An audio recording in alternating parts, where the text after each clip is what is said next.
महादेव ने एक बार अपनी ही शक्ति को बांध दिया था, क्योंकि अगर वो शक्ति और एक पल बाहर रहती तो सृष्टि जल जाती। सवाल सिर्फ ये है, भीमा शंकर में ऐसा क्या हुआ जो शिव को अपनी शक्ति रोकनी पड़ी। ये कहानी सिर्फ एक ज्योतिर्लिंग की नहीं है, ये कहानी है अहंकार, बदला और भगवान के क्रोध की। महाराष्ट्र के घने जंगलों में जहां आज भीमा शंकर ज्योतिर्लिंग स्थित है, वहीं कभी जन्म हुआ था एक ऐसे राक्षस का जो खुद को भगवान से ऊपर समझने लगा था, जिसका नाम था भीम। लेकिन ये भीम कोई आम राक्षस नहीं था। पुराणों के अनुसार ये भीम रावण के भाई कुंभकर्ण का पुत्र था, और अपने पिता की मौत के बाद भीम के मन में सिर्फ एक ही भाव था, बदला। बदला सिर्फ रामवंश से नहीं, शिव से भी।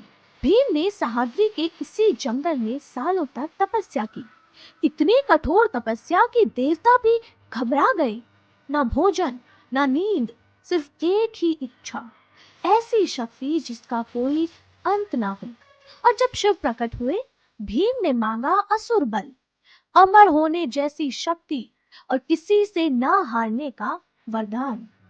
शिव ने वरदान दिया, लेकिन एक सीमा के साथ। वरदान मिलते ही भीम का अहंकार जाग उठा। उसने सिर्फ राजाओं को नहीं, शिव भक्तों को निशाना बनाना शुरू किया।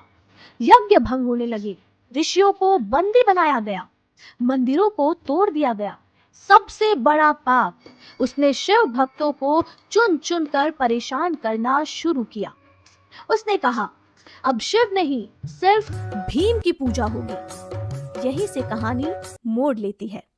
इसी जंगल में रहते थे एक महान शिव भक्त, राजा सुदक्षिणा, जो कि कामरूप देश के राजा थे।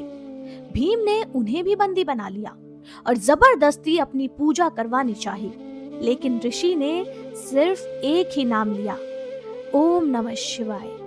हर मार के साथ, हर पीड़ा के साथ उनकी आवाज और तेज होती गई, और वही आवाज कैलाश तक पहुंच गई। शिव प्रकट हुए।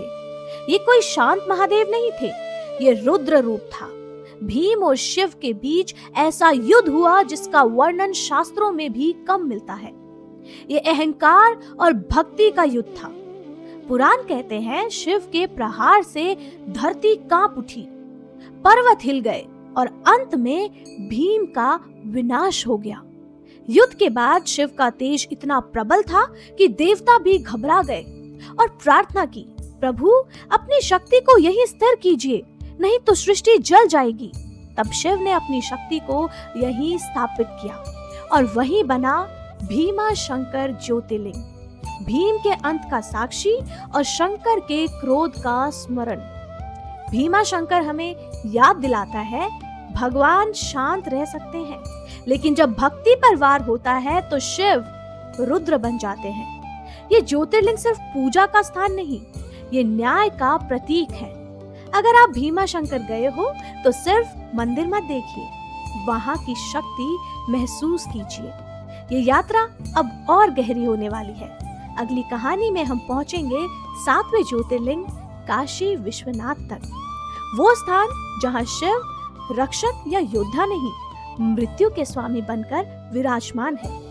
कहा जाता है, यहाँ मरने वाला मरता नहीं, मोक्ष पा जाता है, क्योंकि काशी में शिव मंदिर में नहीं, समय के भीतर वास करते हैं। अगर ये कथा आपके मन तक पहुंची हो तो ये यात्रा यहीं मत रोकिए। विराट भारत की कहानी को सब्सक्राइब करें। हर हर महादेव।